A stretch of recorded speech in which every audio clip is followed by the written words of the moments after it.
Ed here with the Digital Digest, and today I wanted to share a quick update on my experience with the Samsung Galaxy Tab S6.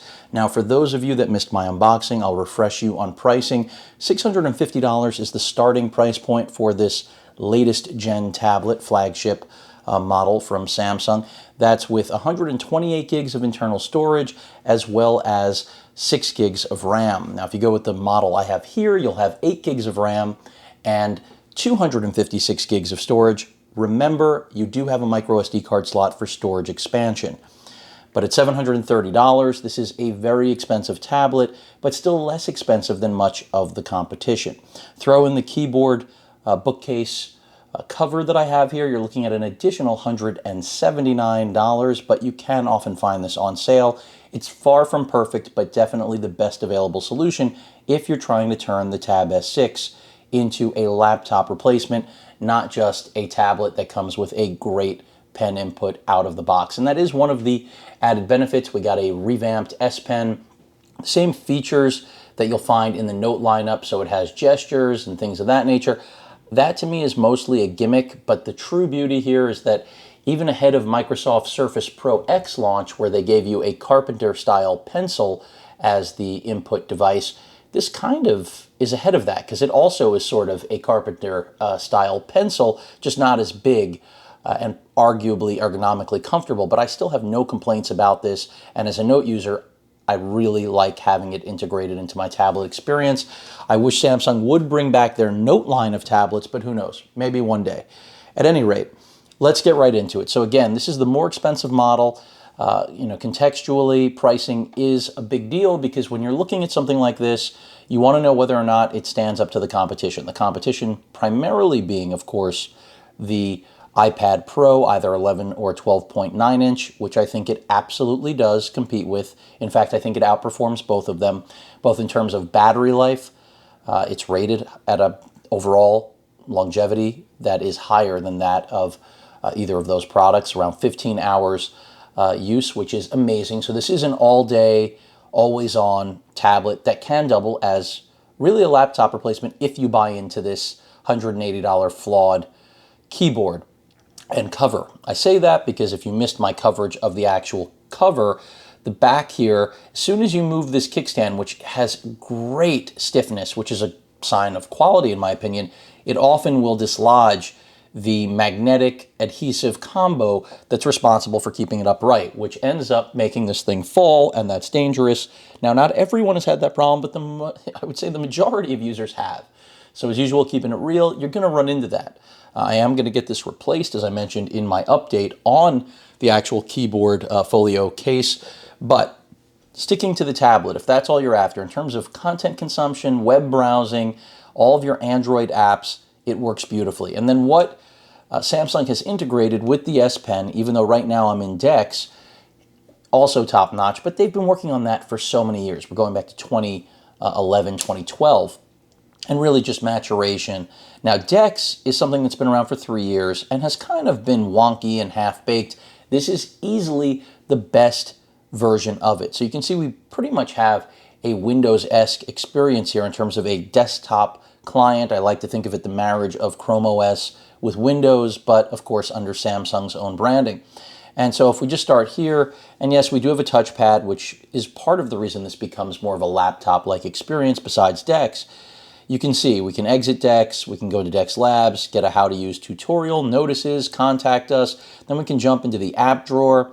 We can also jump into existing applications that are open. I can take a glance at my battery. That's the last thing I have open. You can see we're getting 1 day, 15 hours with 78% left on the charge. I do have brightness all the way up, I believe. This is just a simple back button. The home button I skipped over. And then you have a dock here for different applications. So as you open up different apps, they'll just basically hang out here in the same way that they would live on a Windows taskbar. So I really like that. In addition to that, we have quick access to the Play Store, quick access to Google, and quick access, in my case, to Google Sports, and then the ability to jump into our notifications, essentially air actions, Bluetooth status, your Wi-Fi status. These are all things that you would expect to live, again, on your taskbar. the keyboard, your audio levels. By the way, the audio on this tablet is fantastic. I mean, arguably the best audio I've seen out of any tablet to date. Screenshot capability, and then a search capability. So that rounds out what you have there. Quick access to your files. All of these things are here. And it really does make, when you get the combo I have here, the 8 gig, 256 gig model for a laptop-like experience. So if I decide, and again, you can go touchscreen, you don't have to use the touchpad. One thing I will mention about the touchpad, as great as it is in terms of an addition to making this a computer experience, a computing experience, is that you don't have a way to highlight text with this, which is a little bit disappointing, even though it does have right-click, left-click capability on the touchpad itself. So if I jump into my app drawer, and let's cruise over to Chrome. Now, I could use Samsung's included, but I chose not to. You can see I already have some tabs up. Let's go ahead and I'll jump on a Droid Life for a second. You can go ahead and maximize that. You can resize all these windows. You can see I have a lot of things open there. And it's just a nice desktop viewing experience. Trackpad works well, smooth. You can pinch to zoom. Well, not there, you can't, but pinch to zoom. And it works well, however you want to do it. Of course, it's easier just to go to screen and do it. And I find everything to run as it should. It works exactly like I would expect it to. And what makes this compelling is that when I look at something like the Surface Pro X, which had I not picked this up, and I got it at an amazing price between my trade-in value, getting the additional $200 coupon, this whole package here ended up being around $650 US, which is a bargain, especially when you look at the Surface Pro X starting at $1,000, which is ARM-driven, arguably a better processor than the Snapdragon 855 that's in here, but I also have 8 gigs of RAM and 256 gigs of storage. Now, the base configuration of the Surface Pro X, granted it has a larger screen size, does not come with a pen. 8 gigs, 128 gigs of storage. That is not expandable. Here we have expandable storage. And then in addition to that, if you want to pick up the pen, 144. You want to pick up the keyboard, over 200. So you start to see how this is still a value-oriented device. And we have a Super AMOLED display. I would like it to be a little bit larger. I'll probably talk more about that in my full review. But in spite of the screen size, the portability, battery life, and now finally the hardware to really give us a quality Android tablet that, as I mentioned, kind of doubles as a Chrome OS, almost Windows-esque experience with DeX, is just fantastic. So do a little more browsing here. Jump over to every conservative's favorite news source. Some crazy breaking news there, but also nothing shocking these days. And again, you can see everything, even though I had a mistouch there on the touchpad. Everything works seamlessly. I got an ad getting out of that for all of you, but it just works the way it should. And I can't tell you the last Android tablet that I had that you could do stuff like this. Whoop, and there is the reason I don't recommend the good old keyboard cover. And hopefully no damage was done just now. And this is my concern every time, that those cameras are going to break. And I covered this previously. This is why. This is the one thing that prevents me from saying this is a perfect tablet. Now, I can't knock the tablet for this, but Samsung, you get credit. I've already cleaned this. I'm going to exchange it, as I mentioned in a previous video. That is where things fall apart, quite literally, because yes, you still have the keyboard, but now we have no way to keep it up, and I can't really entrust this. And this is where I can't, excuse Samsung in any way, because this is just rookie errors on a product that they are anything but rookies at making. And I just don't know how they screwed this up so royally. So getting it back on there, but it probably could fall through the course of this video, especially if I lean it back any more. You can see it's coming right off right now. But anyway, I had promised to keep this video short. DeX works well. Multitasking is not an issue at all. You want to do some light video editing. You want to do all of your work class applications, essentially open office-esque, Google Docs. No problem, of course. Web browsing, not an issue. Content consumption, not an issue. Fantastic battery life. As I mentioned, you have storage expansion. So unlike something where the Surface Pro X, yes, it may promise a slightly better Qualcomm chip, but you're working in Windows in a 32-bit environment. A lot of software isn't going to run, Photoshop being one of them. You'll have to go with a mobile version, and then there are no mobile apps really a foundation inside of Windows, obviously. So that's where I wish something like the Surface Pro X was running Android. I don't know why they didn't do that. I mean, I do know why, but had they done it, combining the Surface hardware with an Android experience, I think I'd be talking about that product a lot more than this one. But that would still be at the sacrifice of giving up a Super AMOLED display.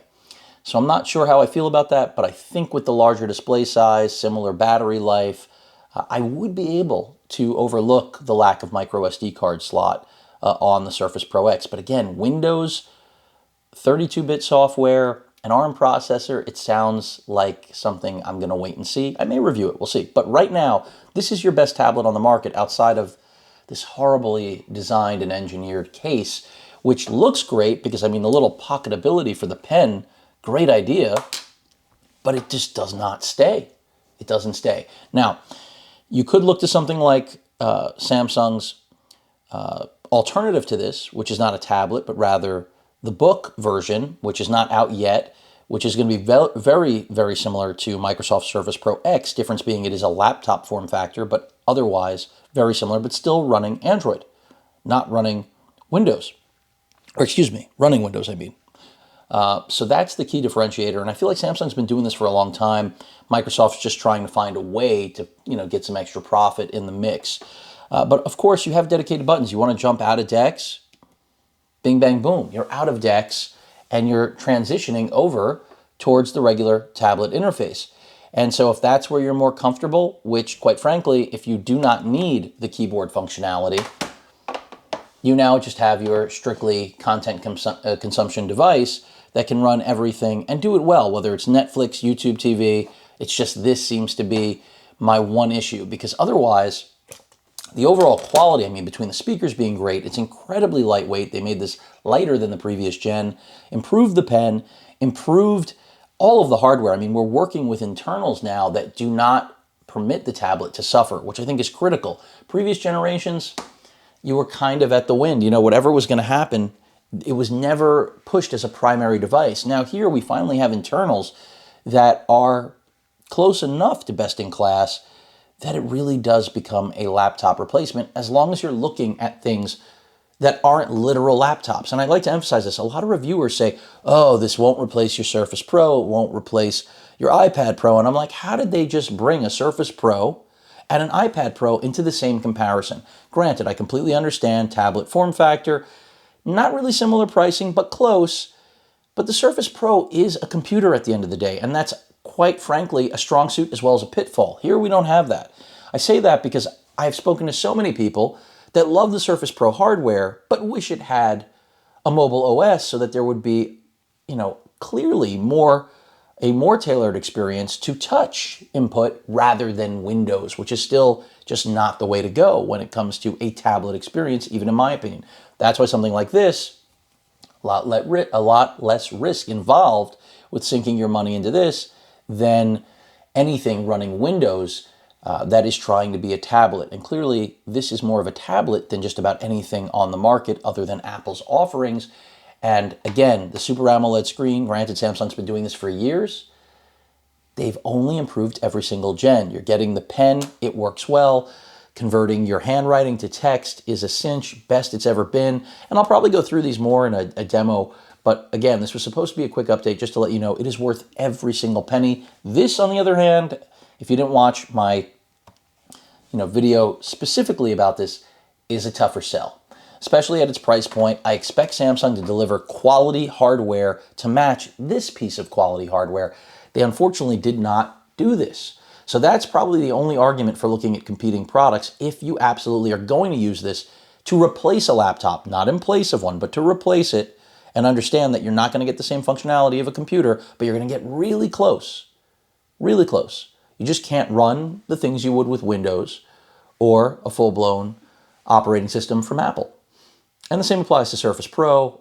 The same applies to, when I say the same applies to Surface Pro, you're not getting a desktop class processor. You are getting a ultra-low voltage chip, but you still have Windows. And not in the way the Surface Pro X will, where it'll be limited to what can run on an ARM-based platform. So everything is good here, except for this.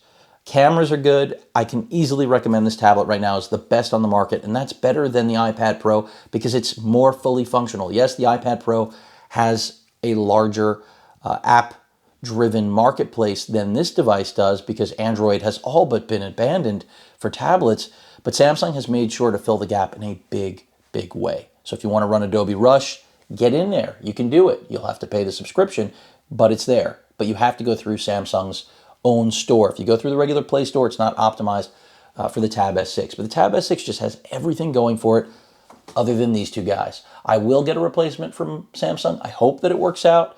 But right now, no question that the Tab S6 is the best on the market in spite of, I don't know why this calendar just came up, but in spite of that, best tablet on the market, best battery life, speakers, cameras, everything. It all comes together in a package that right now is unmatched and that I feel like the competition is catching up with. Microsoft being one with the Surface Pro X, and then iPad, who knows what's coming out next. I know it's not going to be game-changing. This already matched and exceeded the iPad Pro and did it at a lower price point. Again, I wish this screen was larger. I wish Samsung would give us a 12-inch tablet or a 13-inch tablet like they used to. That just hasn't been where the money is these days. Of course, Apple has made it popular again. That's why Microsoft has stepped in. But again, I would absolutely go in this direction before ever touching a Surface Pro X. As nice as the hardware looks, I know that you are going to be a beta tester. Here, you have a product that finally has desktop class-esque software combined with the mobile experience you're used to if you're a Samsung user or an Android user. And if you love the S Pen, it comes with. Any questions or comments, please feel free to post them, hit that like button, and as usual, please feel free to subscribe. Later.